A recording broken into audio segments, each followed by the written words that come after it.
Libracos, se lo muestro acá a la cámara a Jerónimo, la historia del teatro de Neuquén. Para adelante lo inclino, ahí está, ustedes me van diciendo, no sea cosa de rebotan las luces. Este detalle, los amigos de Libracos me dijeron, llévate un libro para que se aprenda algo de que Neuquén no es todo el Museo de Bellas Artes. Fíjense el trabajo que ha realizado Osvaldo Calafati, que es la historia del teatro de Neuquén, y atrás te viene un detalle de las obras. Esto está realizado hasta el 2005 y la primera obra de la que se encuentra detalle en el libro es una obra de 1899. En 1899 en Neuquén ya se presentaban obras de teatro. Una puesta en escena de El Huinca Blanco, un drama en prosa en 4 actos. El autor es Manuel Olascuaga. Pero la primera obra de la que ya hay mención, nada menos que por Gregorio Álvarez, es El sueño del doctor Hark en 1930. Estos detalles historiográficos para aprender y conocer algo de lo que está pasando en la región y que tiene que ver también con algo tan vivo, tan encumbrado y también tan silenciado como son las obras de teatro en el Alto Valle. Y sobre todo el teatro que no pasa precisamente por la órbita a veces de la cultura oficial, que ya saben dónde termina ubicándose. Esta es la invitación entonces de los amigos de Libracos, a la historia del teatro Neuquén de Osvaldo Calafati. Ahora sí, no los aburro más, empezamos con Cartago. Actualidad más que nunca, actualidad incluso que tiene que ver con Neuquén, el lugar de donde estamos haciendo Cartago desde hace ya 3 años, y que tiene una relación directa con un tema que nos afecta muchísimo, que es la impunidad en el caso Fuente Alba, el fusilamiento público, sus autores intelectuales están libres, encumbrados en el poder político neuquino, y ahora con la tragedia de la continuidad de esa visión de impunidad como una mancha viscosa de petróleo que avanza en el mar, que está contaminando al Poder Judicial, ¿no? Una subordinación que se viene planteando en el esquema político en Neuquén desde hace mucho tiempo. Invitamos a Pablo Grisón, lo molestamos una vez más. Pablo, queríamos que nos introduzcas en esta posibilidad real de estar en la presencia de ya el linchamiento de la independencia del Poder Judicial en Neuquén Capital. ¿Es así? ¿Exagero un poco? No, entiendo que es así como lo estás planteando, Pablo, por eso la preocupación y ver cómo hacemos para evitar esta propuesta del gobernador Zapag, que por ese mecanismo de autolimitarse en las designaciones en el Poder Judicial propone los nombres a la legislatura, y esos nombres son puestos a consideración de la sociedad neuquina para ver si pasan o no pasan esta etapa, que sería como un periodo de impugnaciones que hay de 10 días, y designó o mencionó 2 nombres.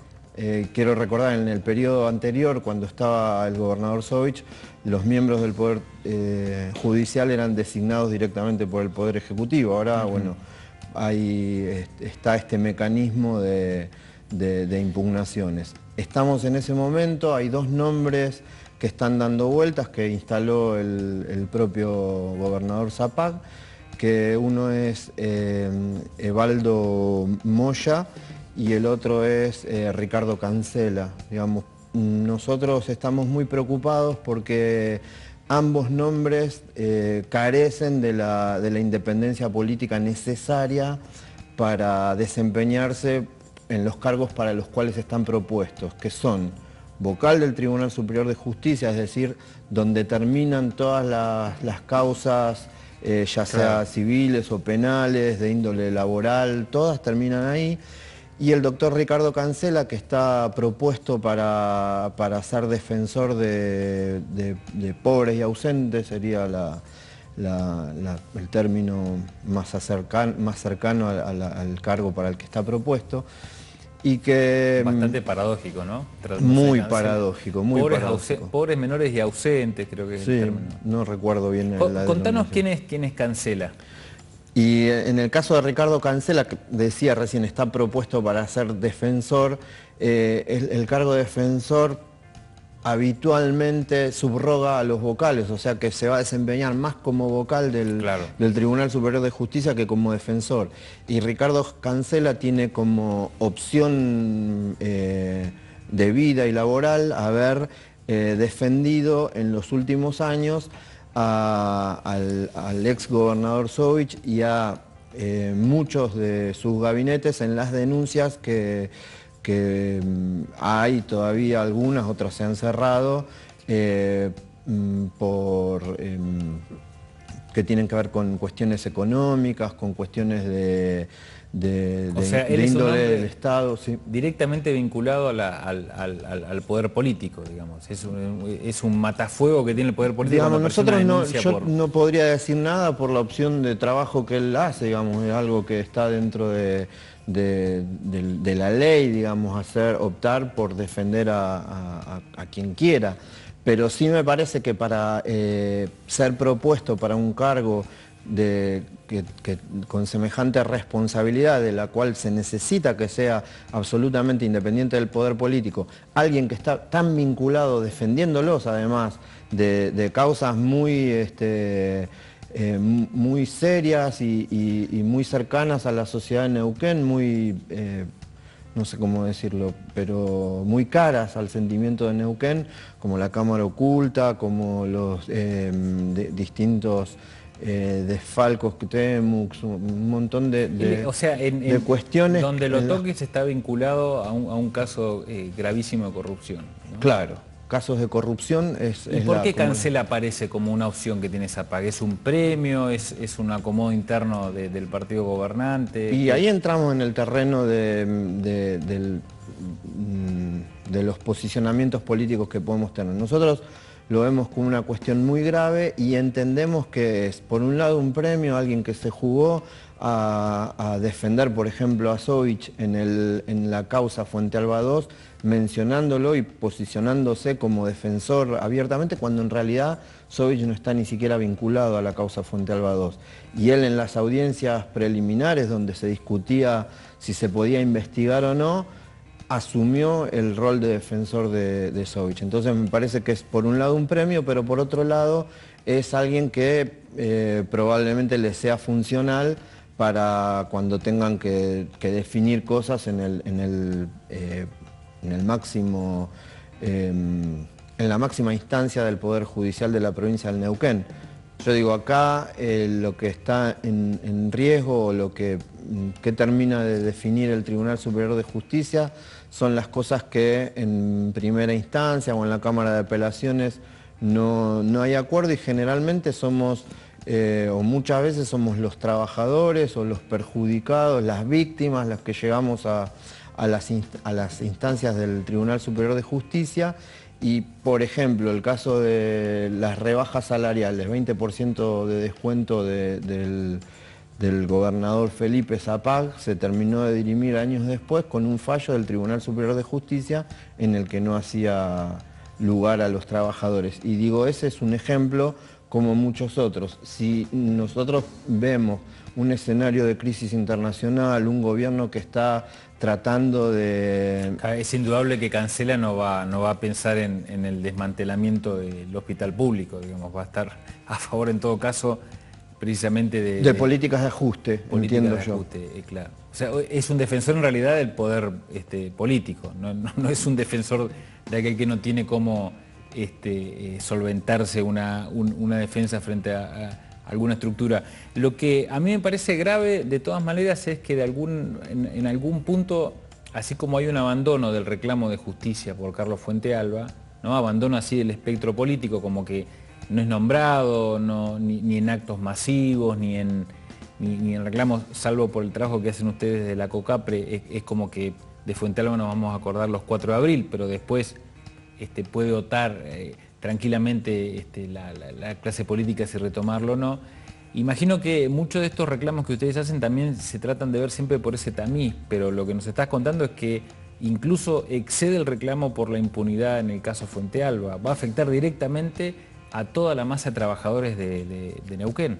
Así es, y a la sociedad, porque digamos, nosotros acá lo que me parece que queda demostrado es que la falta de independencia necesaria para ocupar ese cargo, y por otro lado, nosotros sabemos que no reúne los requisitos necesarios, tanto académicos como de antecedentes en el sistema judicial. Nosotros en eso... Sacame una duda, ¿Cancela es el que habló del punto final? No, ese es... había sido Lucero, pero Cancela en el plano de las afirmaciones que hizo en esta audiencia preliminar donde se discutían cuestiones relacionadas a la causa Fuentealba 2, dijo: este fue un operativo normal y el autor material ya está preso, refiriéndose al operativo de Arroyito, ¿no? Digamos, como que un operativo de la policía donde el resultado es la muerte o el fusilamiento por la espalda de alguien es una cuestión normal. Esa es la ideología que tiene el señor Cancela, que además dijo que cuando yo digo que asumía la defensa de Sovich sin ser el defensor, porque Sovich no estaba vinculado, él dijo textualmente que, o algo parecido, que tratar de inculparlo a Sovich por omisiones impropias o por autoría mediata, que no era apropiado, porque eso eran figuras que se habían usado únicamente para los genocidios o para crímenes de Estado, hablando de la dictadura. Y acá no había desaparecidos. Esto, digamos, es lo que dijo en una audiencia que fue muy dura y que después fue mucho más cauteloso, ¿no? En la audiencia de este año en el Tribunal Superior de Justicia. Pero esto quedó registrado, se puede ir a buscar, está digamos, es parte de la causa y nosotros tomamos nota de lo que dijo ese día. Y por otro lado, entonces, es preocupante para toda la sociedad, y toda la sociedad debiera estar haciendo algo, ya sea con llamados telefónicos, con intervención en las redes sociales, pero hay que hacerle saber al gobierno de la provincia del Neuquén, a los diputados, que este señor no puede ser miembro del Tribunal Superior de Justicia, como así tampoco el que es presidente del Tribunal de Cuentas, quien cuenta en su haber una sentencia en su contra por no hacer el pago de la cuota alimentaria para mantener a sus hijos. Digamos, estamos hablando de alguien que va a ser miembro del Tribunal Superior de Justicia, que tiene que tener unas condiciones éticas y morales. Le debe plata a su exmujer, por ejemplo. Le debe plata a su exmujer. Algo que hoy además tiene una sentencia, sí. No es un corrillo, digamos, de burlesque, es una sentencia. ¿Se cubre las espaldas a Pac? O sea, la postura para evaluarlo políticamente. Creo que en Neuquén, por lo menos en Neuquén, estamos muy lejos, creo que en el país también, de tener un sistema realmente republicano donde los poderes sean independientes. Acá está claramente demostrado, lo vemos a diario, que la legislatura depende del Poder Ejecutivo y de lo que le ordene, y el Poder Judicial también. No tenemos las grabaciones, no tenemos las pruebas, pero queda demostrado con lo cotidiano y con el accionar. Entonces, me parece que poner hombres de confianza, tanto en lo ideológico como con las acciones que han tenido, me parece que también es cubrirse las espaldas y garantizarse una transición tranquila. Gobernabilidad, sí. Vamos a hacer una pausa y seguimos con Pablo Grisón de la Comisión Carlos Presente, hablando sobre esta tenebrosa posibilidad de que las personas relacionadas con la justicia en Neuquén sean precisamente las que más las desprecian. Ya volvemos.